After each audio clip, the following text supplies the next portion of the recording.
الحمد لله نحمده ونستعينه ونستغفره ونعوذ بالله من شرور أنفسنا ومن سيئات أعمالنا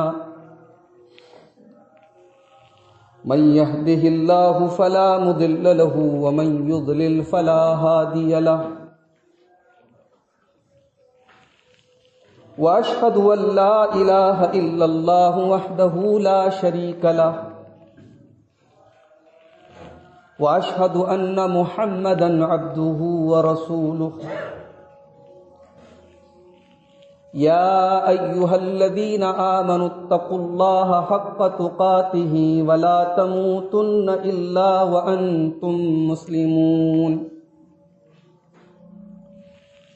يا أيها الناس اتقوا ربكم الذي خلقكم من نفس واحدة وخلق منها زوجها وبث منهما رجالا كثيرا ونساء واتقوا الله الذي تساءلون به والأرحام إن الله كان عليكم رقيبا يا أيها الذين آمنوا اتقوا الله وقولوا قولا سديدا يصلح لكم أعمالكم ويغفر لكم ذنوبكم ومن يطع الله ورسوله فقد فاز فوزا عظيما يا أيها الذين آمنوا اتقوا الله وقولوا قولا سديدا يصلح لكم أعمالكم ويغفر لكم ذنوبكم ومن يطع الله ورسوله فقد فاز فوزا عظيما أما بعد فإن خير الحديث كتاب الله وخير الهدي هدي محمد صلى الله عليه وسلم وشر الأمور محدثاتها وكل محدثة بدعة وكل بدعة ضلالة وكل ضلالة في النار أعوذ بالله من الشيطان الرجيم بسم الله الرحمن الرحيم يا أيها الذين آمنوا إن جاءكم فاسق بنبأ فتبينوا أن تصيبوا قوما بجهالة فتصبحوا على ما فعلتم نادمين. محترم حاضرین جمعہ، دینی و ملی بھائیوں، محترم بزرگوں، نوجوان ساتھیوں، پردہ نشین ماں اور بہنوں، قرآن حکیم کے 26ویں پارے کی ایک آیت کریمہ آپ کے سامنے پڑھی گئی. سورہ حجرات کی آیت نمبر 6. سورہ حجرات کی آیت نمبر 6 سے لے کر کے آیت نمبر 12 تک اللہ تعالیٰ نے 10 اصول بیان کیے، اور یہ 10 اصول ایسے ہیں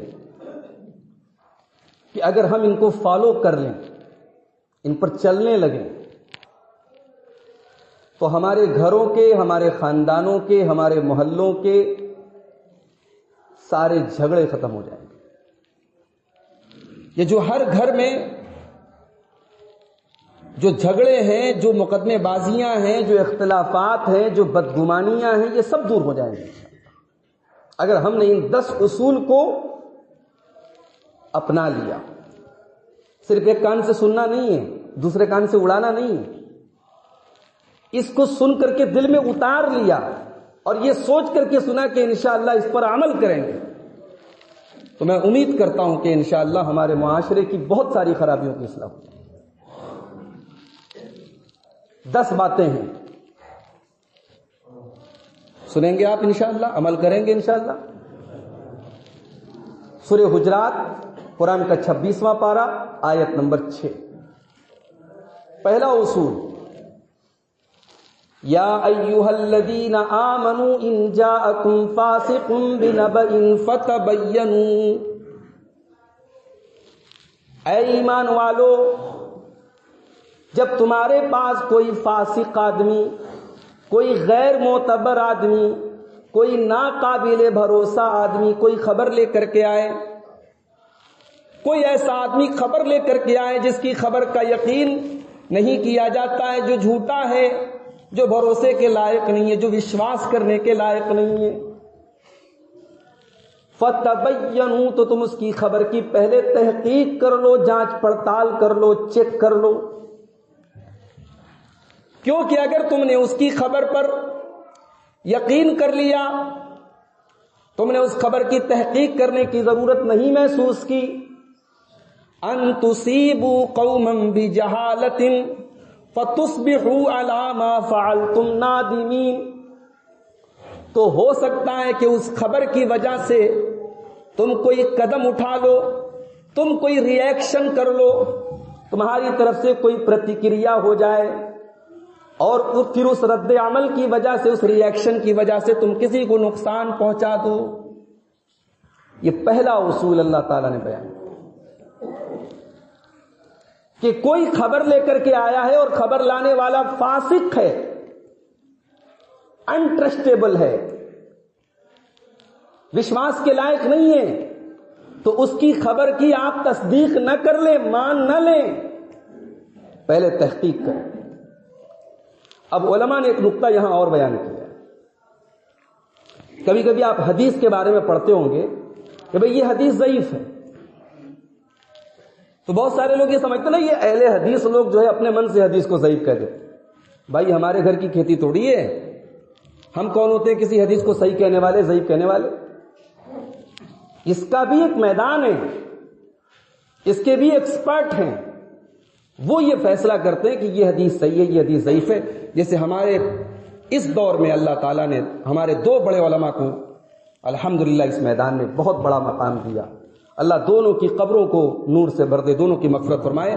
علامہ ناصر الدین البانی اور علامہ حافظ زبیر علی زئی رحمۃ اللہ علیہ. ان دونوں ایک کا تعلق ہمارے پڑوسی ملک سے تھا اور ایک کا تعلق عرب ممالک سے تھا، البانیہ سے ان کا تعلق تھا.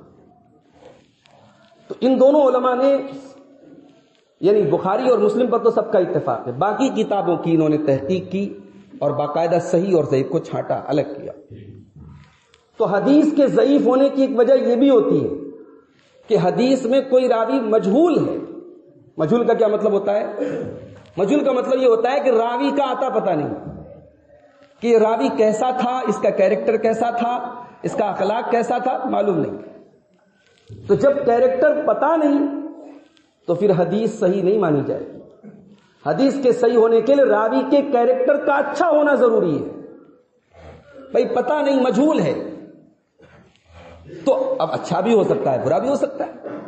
تو یہاں اللہ تعالیٰ نے جو ایک بات کہی کہ کوئی فاسق کوئی خبر لے کر کے آئے تو تحقیق کر لو، تو علماء نے ایک نقطہ یہ بیان کیا کہ جو خبر لے کر کے آیا ہے، اگر اس کے بارے میں آپ کو پتہ نہیں ہے کہ وہ فاسق ہے یا سچا ہے، وہ بھروسے کے لائق ہے یا بھروسے کے لائق نہیں ہے، تب بھی خبر کی تحقیق کر لیا کرو. بھئی ایک آدمی خبر لے کے آیا، جھوٹا نہیں ہے وہ، ہم کو پتہ نہیں کہ وہ جھوٹا ہے کہ سچا ہے، تب بھی ہم اس کی خبر کو مان نہ لیں، تحقیق کر لیں. آج کتنے دنگے فساد ہو جاتے ہیں میرے بھائیوں جھوٹی خبروں کو سرکولیٹ کرنے کے تحت. کتنے خاندانوں میں جھگڑے پڑ جاتے ہیں، کتنے رشتوں میں طلاق ہو جاتی ہے، کتنے بھائی بھائی میں مقدمے ہو جاتے ہیں غلط خبر کو آنکھ موند کر کے مان لینے کی وجہ سے. اور ہمارا جو ایک معیار ہے نا، ہماری فلاں سے دشمنی ہے، اب اس نے اگر ہمارے بارے میں کوئی بات کہہ دی، جھوٹی خبر ہے، سچی خبر ہے، کچھ بھی، اگر ہم سے کسی نے کہہ دیا بھئی فلاں صاحب نے آپ کے بارے میں ایسا کہہ دیا، تو چونکہ ہماری دشمنی ہم فوراً مان لیں گے. یہ نہیں ہونا چاہیے. اللہ نے پہلا اصول بیان کیا، خبر کی تحقیق کر لیا کرو. یا ایھا الذین آمنوا ان جاءکم فاسق بنبأ فتبینوا، اے ایمان والو جب تمہارے پاس کوئی خبر آ جائے تو تم تحقیق کر لیا کرو، ورنہ تم کسی کا نقصان کر بیٹھو گے۔ اور یہاں پر اپنے نوجوانوں کو بھی ایک بات کہنا چاہتا ہوں، یہاں تو اللہ تعالیٰ نے عام خبروں کی بات کہی ہے، اگر اس خبر کا تعلق دین سے ہو، واٹس ایپ کے اوپر کوئی میسج آیا قرآن کی آیت کی روشنی میں، حدیث کی روشنی میں، آپ نے پتہ بھی نہیں کرنے کی کوشش کی کہ وہ قرآن کی آیت ہے بھی کہ نہیں ہے، آپ نے تحقیق بھی نہیں کرنے کی کوشش کی وہ اللہ کے رسول کا فرمان ہے بھی یا نہیں ہے، آپ نے کیا کیا؟ یار بات بڑی اچھی لگ رہی ہے، اسٹیٹس بھی لگا لیا، شیئر بھی کر دیا، دوستوں میں بھی بانٹ دیا۔ اللہ نہ کرے اگر وہ بات جھوٹی تھی تو اس لعنت میں ہم اور آپ بھی شامل ہو جائیں گے، جس میں اللہ کے نبی نے فرمایا، صحیح مسلم کی روایت ہے، من کذب علی متعمدا فلیتبوأ مقعدہ من النار، جو میری طرف کوئی جھوٹی بات منسوب کرے وہ اپنا ٹھکانہ جہنم میں بنا۔ اتنی بڑی وعید میں ہم اور آپ شامل ہو جائیں گے اگر ہم نے کوئی حدیث نہیں تھی اور ہم نے حدیث کہہ کر کے اور حدیث لکھ کر کے اس کو فارورڈ کر۔ تو میں اپنے نوجوانوں سے جو سوشل میڈیا کا بہت استعمال کرتے ہیں، بڑے ادب سے کہوں گا بھائیو، اس اصول کو اپنا لو۔ جب عام خبر کی، گھر کی، خاندان کی، شادی کی، بیاہ کی، رشتے کی، ناطے کی خبر میں تحقیق کا حکم ہے تو بھائی دین کا معاملہ تو اور ڈینجرس ہے، دین کا معاملہ تو اور خطرناک ہے۔ دین کے معاملے میں آپ اتنے لاپرواہ کیسے ہو سکتے ہیں کہ دین کی کوئی بات آپ کو اچھی لگی آپ نے شیئر کر دی؟ اچھا لگنا یا کوئی کلپ آ گئی آپ کے پاس، ارے یار یہ بول بڑا اچھا رہا ہے آدمی، بس آپ نے کھٹ سے اس کو شیئر کر دیا۔ ارے بھائی وہ جس کی کلپ ہے، وہ جو تقریر کر رہا ہے، جو بول رہا ہے، وہ صحیح عقیدے کا آدمی ہے بھی کہ نہیں ہے، اس کا منہج صحیح ہے کہ نہیں ہے، کیا پتا؟ پیکنگ اچھی ہے، اندر میٹیریل بہت گندا ہے۔ آپ نے اس کی ایک کلپ شیئر کر دی جس میں اس نے کوئی صحیح بات کہہ دی تھی، اب آپ نے چسکا لگا دیا بھائی اس کا، لوگوں کو اس کی بات اچھی لگی، لوگوں نے اس کا نام شیئر کیا یوٹیوب کے اوپر، پتہ لگا اس کی ایک بات تو اچھی تھی، باقی 99 باتیں اتنی زہریلی ہے کہ آدمی کے ایمان کو ختم کر دیتی ہے، آدمی کا عقیدہ خراب کر دیتی ہے۔ تو خبر کی تحقیق کر لو، یہ پہلا اصول ہے میرے بھائی۔ آپ کے دشمن کے بارے میں بھی کوئی بات آئے، دشمنی اپنی جگہ ہے، لیکن ہر بات کو آنکھ موند کر کے مانو گے تو روز جھگڑے ہوں گے، روز لڑائیاں ہوں گی۔ اللہ نے پہلا اصول بیان کیا کہ خبر آئے تو تحقیق کرو۔ دوسرا اصول، دو مسلمانوں میں جھگڑا ہو گیا، بھائی بھائی میں جھگڑا ہو گیا، پڑوسی پڑوسی میں جھگڑا ہو گیا، اللہ نہ کرے باپ بیٹے میں اختلاف ہو گیا، اللہ نے فرمایا فَأَصْلِحُوا بَيْنَهُمَا بِالْعَدْلِ وَأَقْسِطُوا۔ دوسرا اصول یہ ہے کہ جب دو مسلمانوں کے درمیان، دو بھائیوں کے درمیان جب جھگڑا ہو جائے، سگے بھائی کی بات نہیں کر رہا ہوں، سگے بھائی کا رشتہ تو بہت قریب کا رشتہ ہے، میں بنارس کا ہوں، آپ بریلی کے ہیں، کوئی ہمارے بیچ میں ریلیشن نہیں ہے، مگر ایک رشتہ ہے، لا الہ الا اللہ کا رشتہ ہے، اسلام کا رشتہ ہے، توحید کا رشتہ ہے، ایمان کا رشتہ ہے۔ اللہ نے فرمایا تمہارے مسلمان بھائی بھائی میں اگر اختلاف ہو جائے، جھگڑا ہو جائے، فاصلحوا بینہما، تو دونوں کے درمیان صلح کرا دیا کرو۔ آگ لگی ہے تو آگ کو بجھانے کا کام کرو۔ ہم کیا کرتے ہیں؟ آگ لگی ہے تو پیٹرول ڈالنے کا کام کرتے ہیں۔ پتہ لگ گیا فلاں فلاں کا جھگڑا ہے تو مزے لینے والے 10-20 پیدا ہو جاتے ہیں محلے میں، کچھ ادھر سے کچھ ادھر سے، جن کا کام ہے اس جھگڑے کو کیسے اور بڑھایا جائے، تھوڑا اور مزہ لیا جائے۔ شرم آنی چاہیے میرے بھائی۔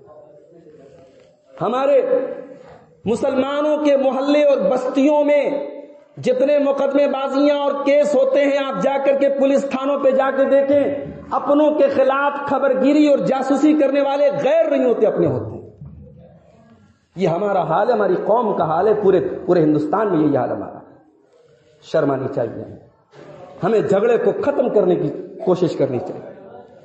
ارے ہمارے دین نے تو یہاں تک کہا، بھئی ہمارے دین میں جھوٹ بولنا بہت بڑا گناہ ہے، لیکن اگر جھگڑے کو مٹانے کے لیے جھوٹ بھی بولنا پڑے، دو بھائیوں کے درمیان، دو پڑوسیوں کے درمیان، دو رشتہ داروں کے درمیان اختلاف کو ختم کرنے کے لیے جھوٹ بھی بولنا پڑے، اللہ کے پیارے حبیب صلی اللہ علیہ وسلم فرماتے ہیں لیس الکذاب الذی یصلح بین الناس، لوگوں کے درمیان جھگڑے کو مٹانے کے لیے، صلح کرانے کے لیے اگر کوئی جھوٹ بھی بول دے تو وہ جھوٹ نہیں ہے، اسلام نے اس کو جھوٹ نہیں مانا ہے۔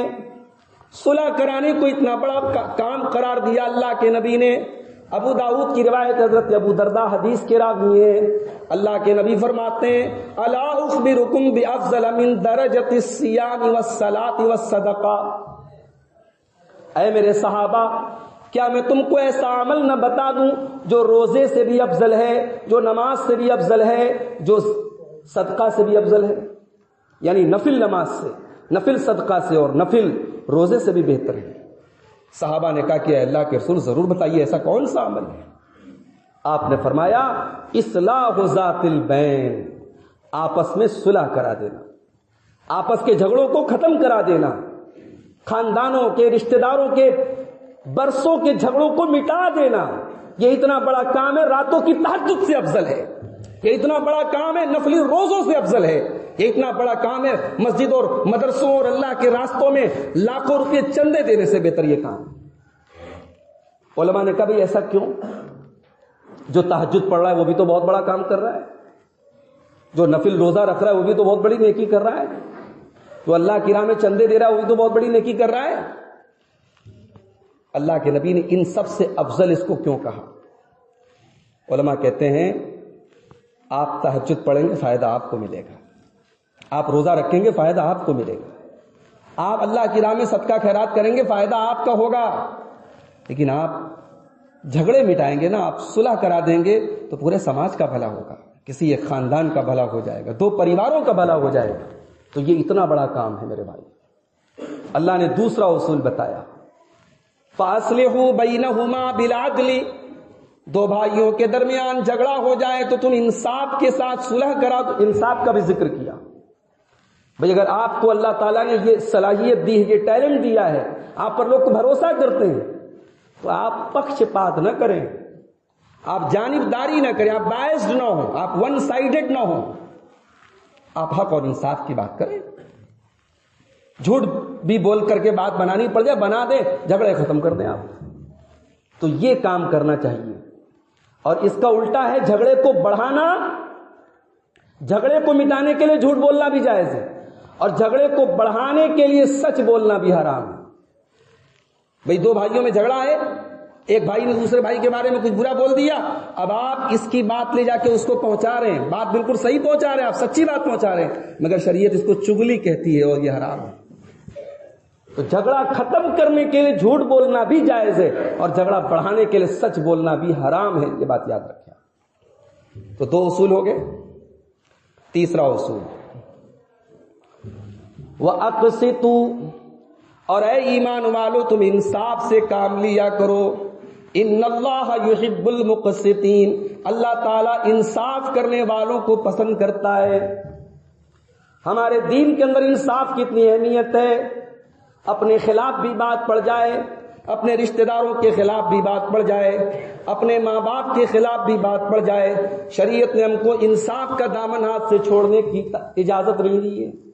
انصاف کبھی ہاتھ سے نہیں چھوٹنا چاہیے۔ لوگ کہتے ہیں everything is fair in love and war, محبت اور جنگ میں سب جائز ہے۔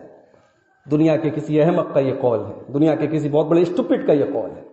ہماری شریعت میں نہ محبت میں سب کچھ جائز ہے، نہ جنگ میں سب کچھ جائز ہے۔ بھئی آپ کی کسی سے جنگ ہے، آپ کا کسی سے جھگڑا ہے، تب بھی آپ انصاف کا دامن ہاتھ سے نہیں چھوڑ سکتے۔ اللہ نے قرآن میں فرمایا وَلَا يَجْرِمَنَّكُمْ شَنَآنُ قَوْمٍ عَلَىٰ أَلَّا تَعْدِلُوا، تمہارا کسی سے جھگڑا ہو جائے، تمہارا کسی سے اختلاف ہو جائے، تب بھی ایمان والو تمہیں اس بات کی اجازت نہیں ہے کہ تم نا انصافی کرو۔ نا انصافی نہیں کر سکتے، انیائے نہیں کر سکتے، کسی کے ساتھ ظلم نہیں کر سکتے۔ جنگ کے میدان میں بھی ہماری شریعت نے رولز بتائے ہیں، ریگولیشنز بتائے۔ جنگ کے میدان میں کون رول فالو کرتا ہے؟ بڑے بڑے دنیا کی بڑی بڑی مہذب قوموں نے جب جنگ کی نا کسی سے تو جو جی چاہا وہ کیا. دنیا کا بڑا ٹھیکیدار بنتا ہے امریکہ، تہذیب کا اور تمدن کا اور کلچر کا. افغانستان کے خلاف اس نے جنگ چھیڑی، عراق کے خلاف اس نے جنگ چھیڑی، اور وہاں کے قیدیوں کے ساتھ کیسا جانوروں کا سلوک کیا. آپ نے اس زمانے میں نیوز میں پڑھا ہوگا، دیکھا ہوگا. اسلام وہ دین ہے جو کہتا ہے جنگ کے میدان میں کسی بچے کو قتل نہیں کرنا، کسی عورت پر ہاتھ مت اٹھانا، کسی بوڑھے کو قتل مت کرنا. کوئی عبادت میں مشغول ہے اس عبادت کرنے والے کو مت چھیڑنا. کوئی دنیا کی کوئی دین، کوئی مذہب جنگ کے میدان کے لیے ریگولیشنز اور اصول اور قانون طے نہیں کرتا. ہمارا دین وہ دین ہے، اللہ کا دین ہے جس نے جنگ کے میدان کے جو اصول بتائے میرے. تو کہا کہ انصاف کا دامن ہاتھ سے چھوٹنا نہیں چاہیے. پیارے نبی کے دور میں ایک بہت بڑا خاندان تھا، قبیلے بنو مخزوم کا خاندان. یہ قریش کا بہت بڑا خاندان تھا، حضرت خالد بن ولید کا خاندان ہے. یہ اس خاندان کی ایک عورت نے چوری کر لی. ابو جہل کا بھی تعلق کسی خاندان سے تھا، بنو مخزوم سے. تو اس خاندان کی ایک عورت نے چوری کر لی. اس عورت کا نام تھا فاطمہ. اب اس وقت اللہ کا یہ قانون آ چکا تھا کہ چوری کرنے والے کا ہاتھ کاٹا جائے گا. اب خاندان کے لوگ بڑے پریشان ہوئے کہ ہمارے خاندان کی ناک کٹ جائے گی، ہمارے خاندان کی عورت کا ہاتھ کاٹا جائے گا. اب بھائی لیکن اسلام کی سزا ہے، اسلام کا قانون ہے، اور اسلام کے قانون پر عمل کروانے والی شخصیت اس وقت جناب محمد رسول اللہ صلی اللہ علیہ وسلم کی. اب اللہ کے رسول کے سامنے کون جا کر کے جرأت ہے کس کی بات کرے. تو لوگوں نے حضرت اسامہ بن زید کو پکڑا، کہا کہ بھئی آپ اللہ کے رسول کے بڑے چہتے ہیں، بڑے لاڈلے ہیں، آپ ذرا چل کر کے اللہ کے رسول کے پاس ہماری سفارش کر دیجئے اس عورت کے حق میں. حضرت اسامہ آئے، بخاری کے الفاظ ہیں، اللہ کے رسول سے ریکویسٹ کی، گزارش کی کہ اللہ کے رسول عورت بہت اونچے خاندان کی ہے، سزا دی جائے گی تو خاندان کی ناک کٹ جائے گی، آپ کوئی اور سزا دے دیں. اللہ کے نبی کا چہرہ غصے سے لال ہو گیا، غصے سے سرخ ہو گیا آپ کا چہرہ، اور آپ نے بڑے غصے میں حضرت اسامہ سے کہا اتشفو فی حد من حدود اللہ. اے اسامہ تمہاری ہمت کیسے پڑی، تم اللہ کے قانون کے بارے میں میرے پاس سفارش لے کر کے آ گئے. پھر آپ منبر پر تشریف لائے اور آپ نے خطبہ دیا، اور خطبے میں آپ نے فرمایا تم سے پہلے کے لوگ اسی لیے ہلاک ہو گئے، برباد ہو گئے کہ جب ان کا کوئی بڑا آدمی چوری کرتا تھا اس کو چھوڑ دیتے تھے، اور کوئی کمزور آدمی وہی کام کرتا تھا اس کو سزا دیتے تھے. یہ کام میں نہیں کر سکتا. واللہ لو ان فاطمہ بنت محمد سرقت لقطعت یدها. اگر میری بیٹی، یہ تو فاطمہ بنو مخزوم کی فاطمہ ہے، اگر محمد الرسول اللہ کی بیٹی فاطمہ بھی اگر آج یہاں کھڑی ہوتی اور اس کے اوپر چوری کا الزام ہوتا لقطعت یدها، تو محمد صلی اللہ علیہ وسلم اس کے بھی ہاتھ کاٹنے کا حکم دے. تو انصاف اس کو کہتے ہیں میرے بھائی. تو اللہ تعالیٰ نے تیسرا اصول بیان کیا. خاندانوں کے جھگڑے کیوں ہیں؟ کیونکہ ہمارے اپنے لیے اسٹینڈرڈ الگ ہے، دوسروں کے لیے الگ ہے. اپنے لیے معیار الگ ہے، دوسروں کے لیے الگ ہے. اپنی بہن بیٹیوں کے لیے الگ ہم نے معیار بنا کے رکھا ہے اور دوسروں کے لیے الگ بنا کے رکھا ہے. ایسا نہیں چلتا میرے بھائی. جو اپنے لیے پسند کرو وہی اپنے بھائی کے لیے پسند. یہ اسلام کی تعلیم. ہم نہیں چاہتے ہماری عزت و آبرو پر کوئی حملہ کرے. ہم نہیں چاہتے ہمارے گھر کی طرف کوئی غلط نظر اٹھا کے دیکھے. ہم نہیں چاہتے کوئی ہماری عزت و آبرو پر حملہ کرے. تو پھر ہماری آنکھیں کیوں غلط جگہ اٹھتی ہیں، ہماری زبانیں کیوں غلط جگہ چلتی ہیں، اور ہم کیوں دوسروں کی عزت و آبرو پر حملہ کرتے ہیں. تو تیسرا اصول یاد رکھیے، اللہ نے کیا فرمایا؟ انصاف کا دامن ہاتھ سے نہیں جانا چاہیے. قیامت کے دن اللہ تعالیٰ اپنے 7 خوش نصیب بندوں کو اپنے عرش کا سایہ دے. جانتے ہو ان 7 خوش نصیبوں میں سب سے پہلے نمبر پر کس کا نام لیا اللہ کے نبی نے؟ امام عادل. وہ امام جو عدل و انصاف کرنے والا. اب یہاں امام کا مطلب مسجد کا امام نہیں ہے. امام کا مطلب لوگوں کا امام، لوگوں کا لیڈر، لوگوں کا حکمراں، جسے لوگوں نے یہ مقام دیا ہو کہ تو فیصلہ کر، اور وہ فیصلہ کرے تو انصاف کے ساتھ کرے. چوتھا اصول، یا ایھا الذین آمنوا لا یسخر قوم من قوم عسى ان یکونوا خیرا منهم. اے ایمان والو، خبردار کوئی کسی کا مذاق نہ اڑائے، کوئی مرد کسی مرد کا مذاق نہ اڑائے، ولا نساء من نساء، اور کوئی عورت کسی عورت کا مذاق نہ اڑائے، عسى ان يكن خيرا منهن، ہو سکتا ہے کہ تم جس کا مذاق اڑا رہے ہو وہ تم سے بہتر ہو اللہ تعالیٰ کے نزدیک۔ مذاق اڑانا، کسی کو حقیر سمجھنا، اللہ نے اگر آپ کو دولت دی ہے بہت اچھی بات ہے، لیکن اس کا یہ مطلب نہیں ہے کہ آپ کے پاس دولت ہے تو آپ بہت اونچے ہو گئے اور جس کے پاس دولت نہیں وہ بہت نیچا ہو گیا، یہ مطلب نہیں ہے۔ اگر آپ بڑے ہیں، خاندان کے سماج کے بڑے ہیں، بہت اچھی بات ہے، لیکن دوسروں کو حقیر سمجھنے کا لائسنس آپ کو کیسے مل گیا بھائی؟ تکبر اسی کا نام ہے، گھمنڈ اسی کا نام ہے، اہنکار اسی کا نام ہے۔ اللہ کے نبی نے فرمایا لا يدخل الجنت من كان في قلبه مثقال ذرة من الكبر، ذرہ برابر جس کے دل میں تکبر ہوگا وہ جنت میں نہیں جا سکتا۔ صحابہ گھبرا گئے، اے اللہ کے رسول یہ تو بڑی خطرناک بات ہے، ذرہ برابر بھی تکبر ہوگا آدمی جنت میں نہیں جائے گا، تو کون ہے اس کے اندر تھوڑا بہت تکبر نہ ہو؟ ہر آدمی چاہتا ہے کپڑا اچھا ہو، ہر آدمی چاہتا ہے اس کا مکان اچھا ہو، اس کے لباس اچھے ہوں، تو اب ظاہر ہے لباس اچھا ہے، کپڑا اچھا ہے، مکان اچھا ہے، تو اپنے سے کمزور کو دیکھ کر کے ایک قسم کی سپیورٹی، ایک قسم کی برتری، ایک قسم کے بڑپن کا احساس تو ہو جائے گا۔ تو اے اللہ کے رسول یہ تو بڑی مشکل بات ہے۔ اب اللہ کے نبی کا جملہ سنو، آپ نے فرمایا ان اللہ جمیل یحب الجمال، اچھا کپڑا پہننا، اچھا مکان بنانا یہ گناہ نہیں ہے، اللہ تعالیٰ تو جمیل ہے، خوبصورت ہے، اور اللہ خوبصورتی کو پسند کرتا ہے۔ اللہ تعالیٰ خوبصورت، اگر انسان اپنے شکل و صورت کو شریعت کے حد میں رہ کر کے، یہ جو ہے نا ٹرم اینڈ کنڈیشن اپلائیڈ، خوبصورتی کے نام پر ہم داڑھی صاف کر لیں، خوبصورتی کے نام پہ ہمارے نوجوان آدھا بال اپنا ایک طرف کا صاف کر لیں، ایک طرف کا رکھ لیں، یہ خوبصورتی نہیں، یہ جو ہے یہ شیطانیت ہے، سمجھ رہے ہیں؟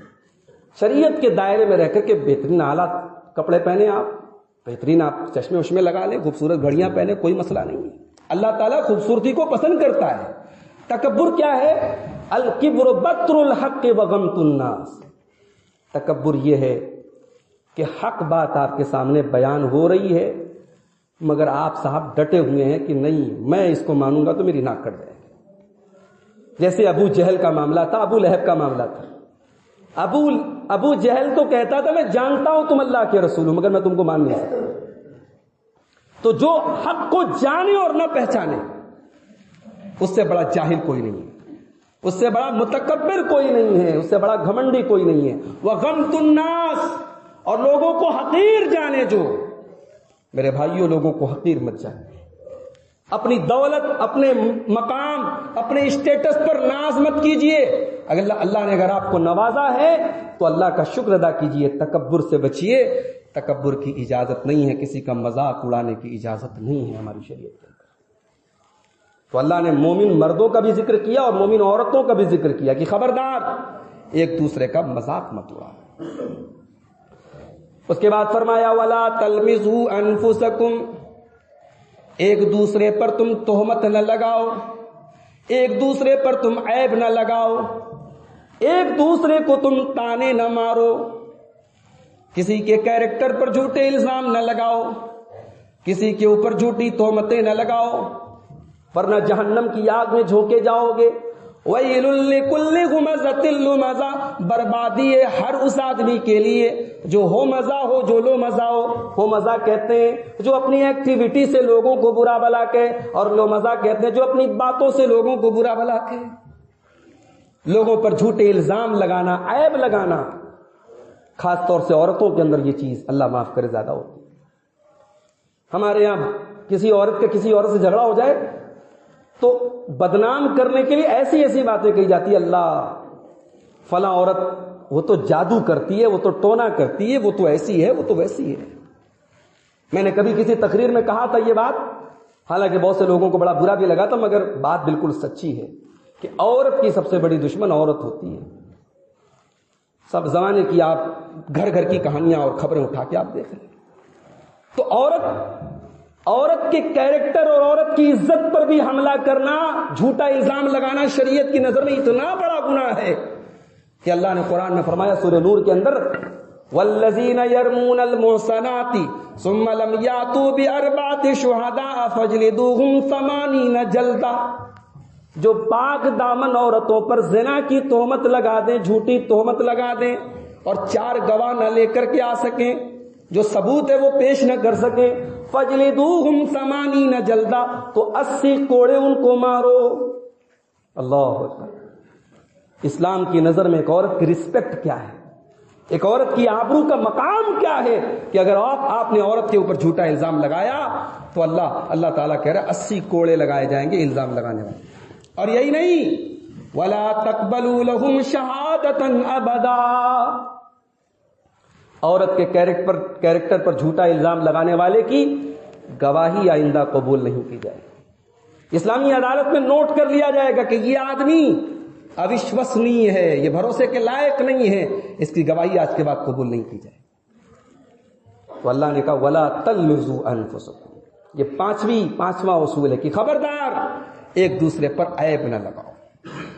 نمبر 6، وَلَا تَنَابَزُوا بِالْأَلْقَابِ، اور اے مسلمانوں تم ایک دوسرے کو برے نام سے یاد نہ کرو، برے لقب سے نام یاد نہ کرو۔ اچھا بھلا کسی کا نام ہو، آپ نام بگاڑ کے اس کو پکاریں، کسی کے جسمانی کسی عیب کو بنیاد بنا کر کے اس کے نام سے اس کو پکاریں، یہ جائز نہیں ہے، یہ غلط ہے، یہ تکلیف دہ چیز ہے۔ اللہ کے نبی کی بیویوں میں ظاہر ہے کہ 9 بیویاں آپ کی ساتھ میں رہتی تھی۔ اب ظاہر ہے حضرت سودا بہت لمبی چوڑی تھی، حضرت عائشہ اور حضرت زینب سب سے خوبصورت تھی، تو ظاہر ہے 9 بیویاں تھیں، 9 الگ الگ خاندان کی تھی، 9 الگ الگ طریقے کے ان کے مزاج تھے۔ تو آپ کی ایک بیوی تھی حضرت صفیہ، ان کی ہائٹ تھوڑی کم تھی۔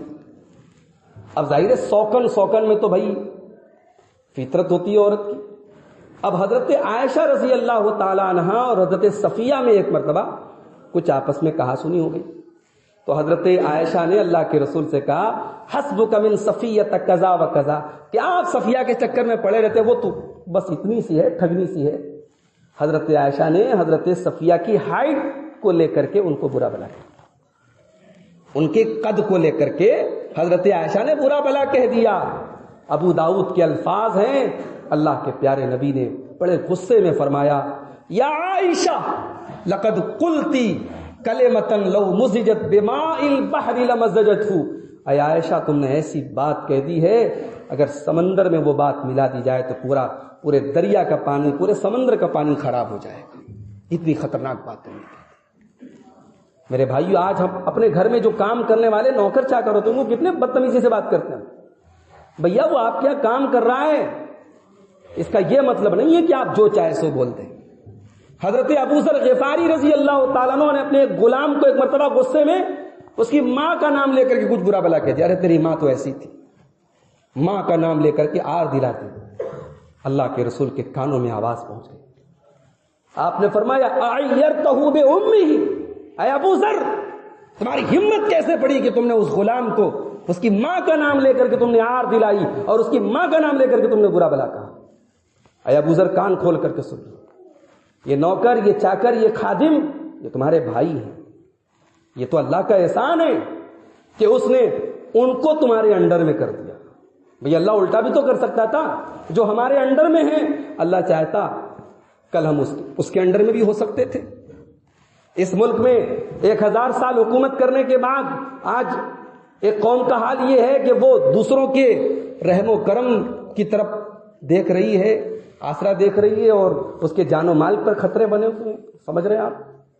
تو یہ تو اللہ تعالیٰ کا ایک نظام ہے، گردش زمانہ پھرتا رہتا ہے، کبھی کوئی اوپر کبھی کوئی نیچے ہو جاتا ہے۔ تو اللہ کے نبی نے کہا ابو ذر تمہارے نوکر چاکر تمہارے بھائی ہیں، اللہ نے ان کو تمہارے انڈر میں بنایا، تمہارے ماتحت بنایا، لہذا جو خود کھاؤ ان کو کھلاؤ، جو خود پہنو ان کو پہناؤ، اور ان کے اوپر ضرورت سے زیادہ بوجھ مت ڈالو۔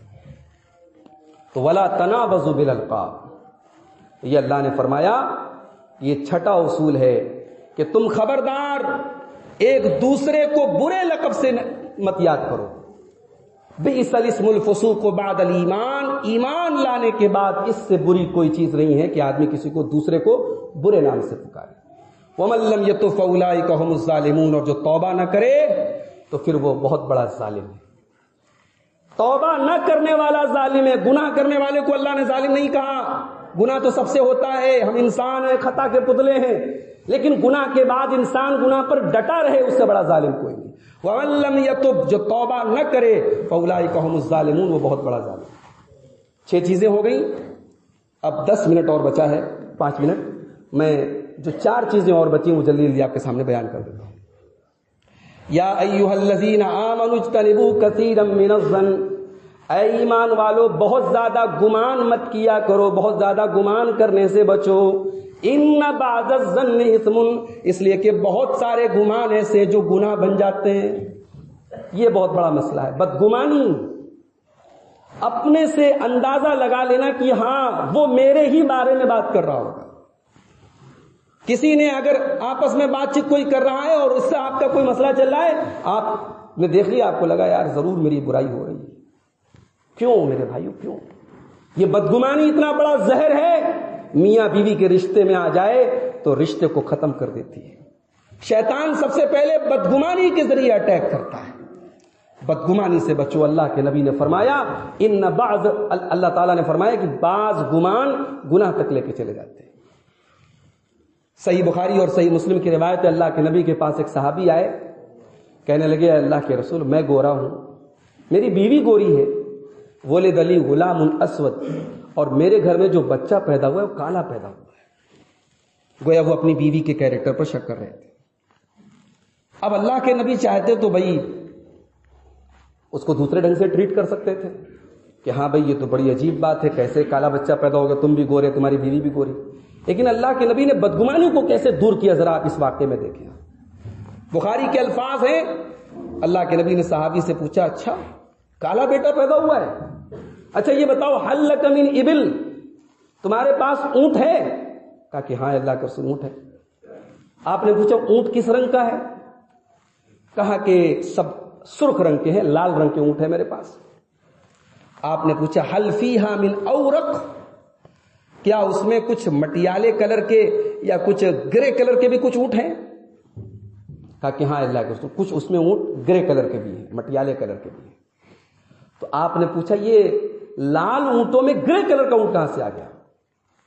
تو صحابی نے کہا کہ نزعہ عرق, بھئی ہو سکتا ہے کہ اس اونٹ کی پچھلی نسل میں سے کوئی گرے کلر کا رہا ہو اور اس کی کوئی رگ جو ہے وہ کھچ کر کے چلی آئی اس بچے کے اندر, یہ بچہ گرے کلر کا پیدا ہو گیا.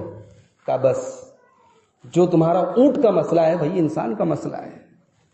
اس بنیاد پر کہ بچے کا رنگ کالا ہے تمہیں اپنی بیوی کے کیریکٹر پر شک کرنے کی اجازت نہیں ہے. اللہ اکبر, یہ ہمارے دین کی تعلیم ہے. آنکھ موند کر کے بھروسہ کرنا, بھائی گھر میں ہم پردے کا ماحول نہ رکھے, محرم غیر محرم کا ماحول نہ رکھے, لڑکی کو کہیں بھی جانے دے, بہو کو کہیں بھی جانے دے, یہ بھی شریعت کی تعلیم نہیں ہے. شریعت کی جو لمٹ ہے, جو پابندی ہے, اس پر ہم خیال رکھیں, اور بلا وجہ ہم شک شبہ کریں اور بدگمانی کریں, یہ بھی شریعت میں اجازت اس کی نہیں ہے. تو اللہ نے یہ 7واں اصول بتایا کہ خبردار بدگمانی سے بچو. بہت ساری بدگمانی ایسی ہے جو گناہ تک لے کے جاتی ہے. اس کے بعد فرمایا والا تجسسوا, اور جاسوسی نہ کرو, ایک دوسرے کی ٹوہ میں نہ لگے رہا کرو. کون کیا کھا رہا ہے, کون کیا پی رہا ہے, کون کس سے کیا باتیں کر رہا ہے, تم اس چکر میں نہ پڑے رہا کرو. بلا اجازت کسی کی کال ریکارڈ کر لینا, بلا اجازت کسی کا میسج اپنے موبائل میں شیئر کر لینا, فارورڈ کر لینا, یہ ساری چیزیں اس آیت کی کیٹیگری میں آ جائیں گی, یہ جاسوسی میں آ جائیں گے. اور جاسوسی اتنا بڑا گناہ ہے اسلام کی نظر میں.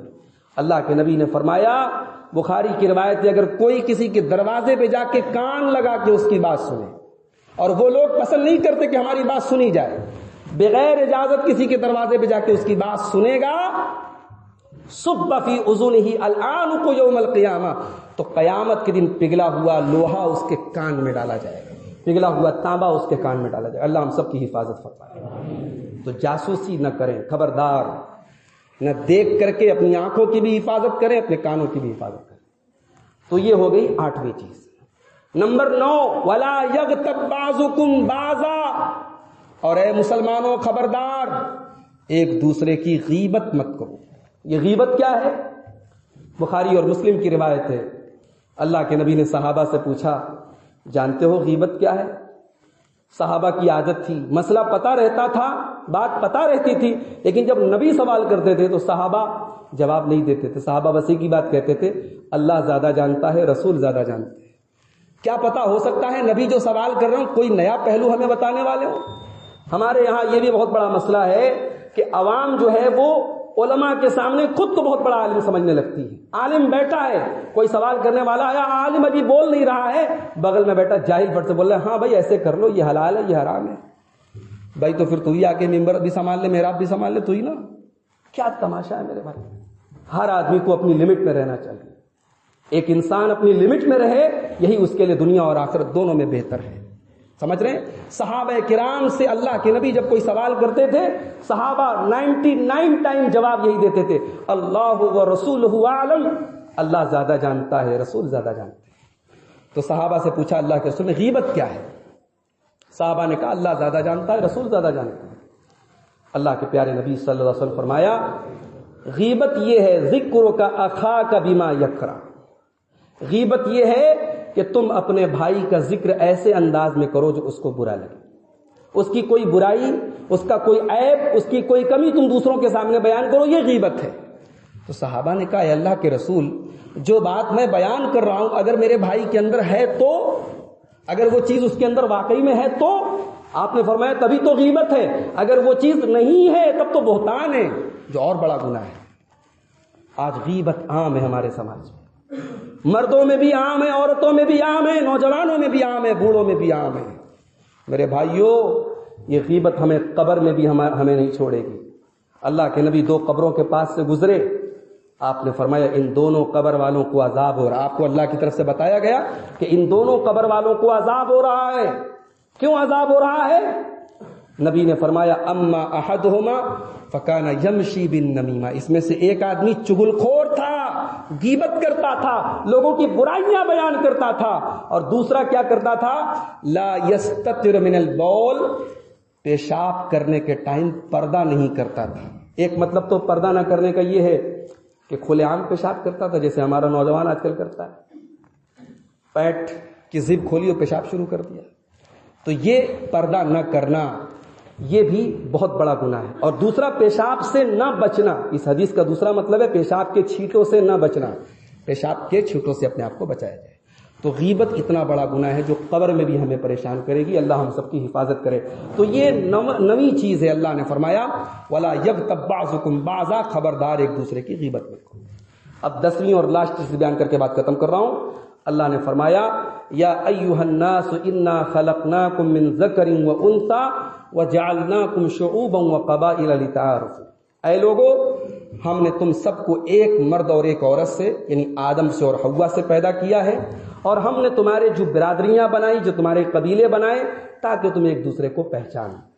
کوئی قریشی ہے، کوئی انصاری ہے، کوئی برادری سے تعلق رکھتا ہے، کوئی کسی برادری سے تعلق رکھتا ہے. یہ پہچان ہے میرے بھائی، یہ بس نسبتیں ہیں.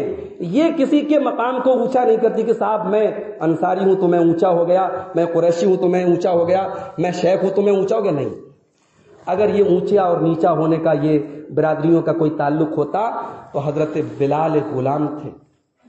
حضرت بلال ایک غلام تھے، مگر اسلام کے دامن میں جب آئے تو اسلام لانے کی وجہ سے ان کو اتنا اونچا مقام مل گیا کہ نبی کے 1,24,000 صحابہ موجود ہیں، مگر خانہ کعبہ پہ چڑھ کے اذان دینے کا فتح مکہ کے موقع پر اگر کسی نے کام کیا تو حضرت بلال نے کیا. اور یہ بلال وہ ہیں جو کل تک غلام تھے، مگر آج اسلام نے ان کو یہ مقام دیا ہے کہ حضرت عمر جیسا انسان بھی حضرت بلال کو اے میرے آقا، اے میرے سردار کہہ کر کے مخاطب کرتا ہے. تو اسلام وہ دین ہے جہاں جب نماز میں صف کھڑی ہوتی ہے تو برادریاں نہیں دیکھی جاتی، وہاں رتبہ نہیں دیکھا جاتا. ایک ہی صف میں کھڑے ہو گئے محمود و ایاز، نہ کوئی بندہ رہا نہ کوئی بندہ نواز، بندو محتاج و غنی ایک ہوئے، تیرے دربار میں پہنچے تو سبھی ایک ہوئے. یہ اللہ کا گھر ہے، یہ اسلام ہے، یہ اللہ کا دین ہے. یہاں برادریوں کے نام پر کوئی اونچا اور نیچا نہیں. ٹھیک ہے؟ اللہ نے کہا ہم نے تم کو ایک ماں باپ سے پیدا کیا. ہاں اگر اونچا بننا ہے، اونچا مقام حاصل کرنا ہے اللہ کے یہاں، تو اللہ کے جو مقام جنت میں ملے گا، جو درجہ ملے گا، وہ برادری کے اعتبار سے نہیں ملے گا، وہ آپ کے خاندان کے حساب سے نہیں ملے گا. ان اکرمکم عند اللہ اتقاکم، وہ آپ کے تقوی کے حساب سے ملے گا. اللہ ہم سب کو تقوی کی توفیق عطا فرمائے. یہ 10 اصول تھے میرے بھائیوں جو میں نے آپ کے سامنے بیان کیے. اللہ سے ہم دعا کرتے ہیں اللہ ان 10 اصولوں کو ہم سب کو اپنانے کی توفیق عطا فرمائے. آپ جانتے ہیں میرا تعلق بنارس سے ہے. بنارس سے تقریباً 20 کلومیٹر دور ایک جگہ پڑتی ہے، بہت مشہور جگہ ہے مغل سرائے. وہاں ابھی تک اپنی جماعت کی کوئی مسجد نہیں تھی. اب وہاں ماشاءاللہ کچھ نوجوان کھڑے ہوئے ہیں جنہوں نے ایک مسجد کو تعمیر کرنے کا ذمہ لیا ہے، اور انہوں نے ایک زمین بھی خریدنے کا ارادہ کیا. تقریباً 40 لاکھ روپے اس زمین کی قیمت میں خرچ ہے، جس میں سے 22-23 لاکھ روپے کا ان لوگوں نے انتظام کر لیا ہے. تو ہمارے ساتھ آئے ہوئے ہیں راشد بھائی، وہاں سے آئے ہیں مغل سرائے سے. تو اب اس مسجد کی زمین خریدنے میں جو رقم باقی بچی ہے اس کے لیے وہ لوگ پریشان ہیں. میں چاہتا ہوں اللہ نے آپ سب کو نوازا ہے، مزید اللہ تعالیٰ آپ کو نوازے. آپ یہاں کی مسجدوں کو دیکھ کر کے بھی دل باغ باغ ہو گیا. بھائی لوگ اپنے مکانوں پر بہت خرچ کرتے ہیں، لیکن اللہ کے گھر پر بھی خرچ کرنا اور اس کو شاندار طریقے سے تعمیر کرنا، یہ یقیناً اس بات کی علامت ہے کہ اللہ نے آپ کو جذبہ دیا ہے.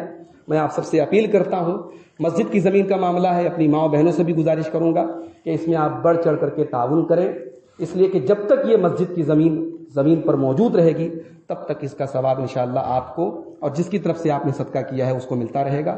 اللہ سے دعا کیجیے اللہ تعالیٰ اس مسجد کو جلد سے جلد وہاں کے لوگوں کو حاصل کرنے کی توفیق عطا فرمائے اور ہم سب کو اس کار خیر میں حصہ لینے کی توفیق دے. اللہ تعالیٰ ہم سب کو ہر بیماری سے، ہر وبا سے محفوظ رکھے. ہم میں سے جو لوگ روزی روٹی سے پریشان ہیں اللہ ان کے کاروبار میں برکت نصیب فرمائے. اللہ رزق حلال کی ہم سب کو توفیق عطا فرمائے. اللہ ہم سب کے دلوں میں ایک دوسرے کی محبت اور الفت پیدا فرما دے. اللہ آپس کی رستہ کشی سے، آپس کے اختلاف سے ہم سب کو دور رکھے. اللہ تعالیٰ ہمارے ملک کی حفاظت فرمائے. ہمارے ملک کو ظالموں کے ظلم سے، شریروں کے شر سے اللہ تعالیٰ محفوظ رکھے. اللہ ہمارے جان و مال کی، ہمارے عزت و آبرو کی حفاظت فرمائے. اللہ ہماری مسجدوں کی، ہمارے دینی اداروں کی حفاظت فرمائے. جب تک ہم دنیا میں زندہ رہیں اسلام پر زندہ رہے اور ہم سب کا خاتمہ ایمان پر ہو. آمین. وآخر دعوانا ان الحمد للہ رب العالمین.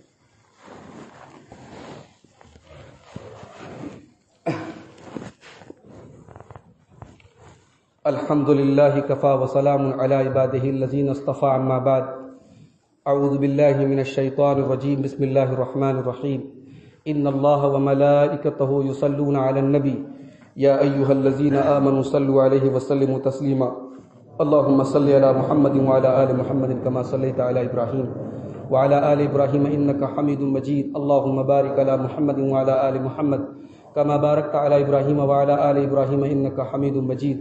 اللهم أعز الإسلام والمسلمين وأذل الشرك والمشركين ودمر أعداء الدين. آمين. إن الله يأمر بالعدل والإحسان وإيتاء ذي القربى وينهى عن الفحشاء والمنكر والبغي يعظكم لعلكم تذكرون. اذكروا الله يذكركم وادعوه يستجب لكم ولذكر الله أتم وأعلى وأجل وأكبر.